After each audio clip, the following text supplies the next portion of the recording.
আসসালামু আলাইকুম। মাই easy recipes চ্যানেলে আপনাদের ওয়েলকাম জানাই আরও একটি নতুন ভিডিও দেখার জন্য। আমার চ্যানেলে নতুন হয়ে থাকলে চ্যানেলটিকে সাবস্ক্রাইব করে দেবেন এবং পাশে থাকা বেল আইকনটি অন করে দেবেন। আজকে নিয়ে এসেছি ব্রয়লার মুরগি দিয়ে চিকেন রোস্ট রেসিপি। চলুন দেখে আসা যাক। আমি এখানে সবগুলো চিকেন লেগ পিসই নিয়েছি। এরপর নিয়েছি কাঁচামরিচ, কিশমিশ এবং বাদাম। কাঁচামরিচটা আপনাদের পরিমাণ মতো নিতে পারেন। এরপর একটি ফ্রাই প্যানে 3 টেবিল চামচ তেল নিয়ে নিয়েছি। এরপর চিকেন লেগ পিসগুলোকে আমি একটু হালকা ফ্রাই করে নেব। এগুলোকে এরকম হাফ ফ্রাই করে নিলে এগুলো ভেঙে যায় না এবং দেখতে সুন্দর লাগে রান্না করার পর।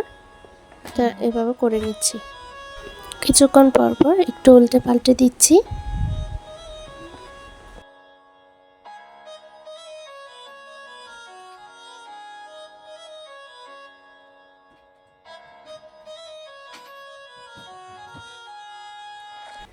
এই পর্যায়ে আমি এগুলোকে তুলে নেব এবং একই তেলে আমি পেঁয়াজ কুচি দিয়ে দেব।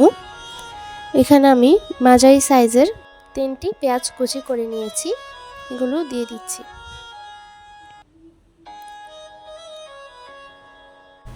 এগুলোকে হালকা একটু বেরেস্তা মতো করে নেব।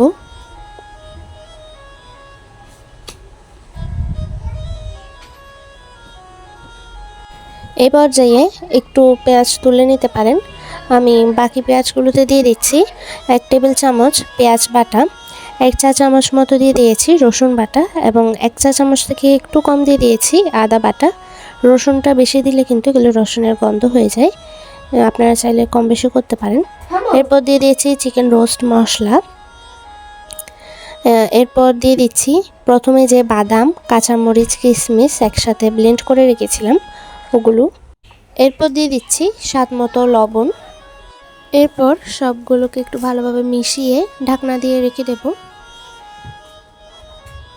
এগুলো ভালোভাবে কষিয়ে নিতে হবে। 5 থেকে 6 মিনিট পর আমি ঢাকনা উল্টে দেখতে পাচ্ছেন এরকম দেখাচ্ছে এগুলো। এ পর্যায়ে এগুলো আর একটু নেড়ে চেড়ে দেব এবং এরপর দিয়ে দেব যে চিকেনগুলোকে একটু হাফ ফ্রাই করে রেখেছিলাম ওগুলো।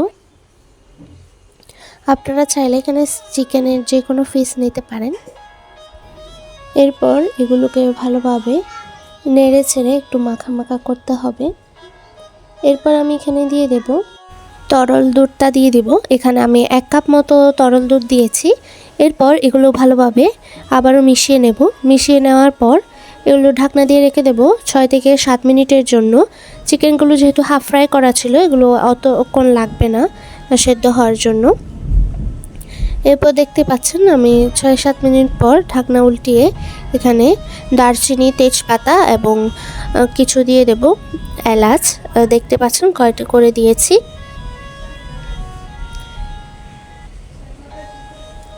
এরপর এগুলোকে আবারও একটু ঢাকনা দিয়ে রেখে দেব 2-3 মিনিটের মতো।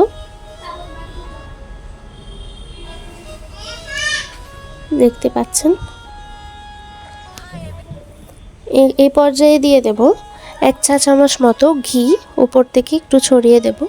এরপর যে পেঁয়াজ বেরেস্তাটা প্রথমে তুলে রেখেছিলাম ওই পেঁয়াজ বেরেস্তাগুলো দিয়ে দেব।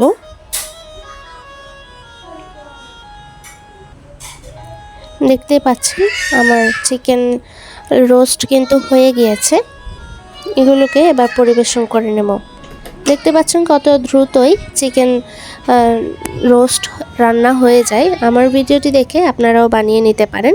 আমার ভিডিওটি যদি ভালো লাগে তাহলে লাইক করবেন, কমেন্টে জানাবেন ভিডিওটি কেমন লেগেছে। চ্যানেলে নতুন হয়ে থাকলে চ্যানেলকে সাবস্ক্রাইব করবেন এবং পাশে থাকা বেল আইকনটি অন করবেন। আমার চ্যানেলে দেশি মুরগির রোস্টের ভিডিওটাও আছে, আপনারা চাইলে দেখে নিতে পারেন। আল্লাহ হাফেজ।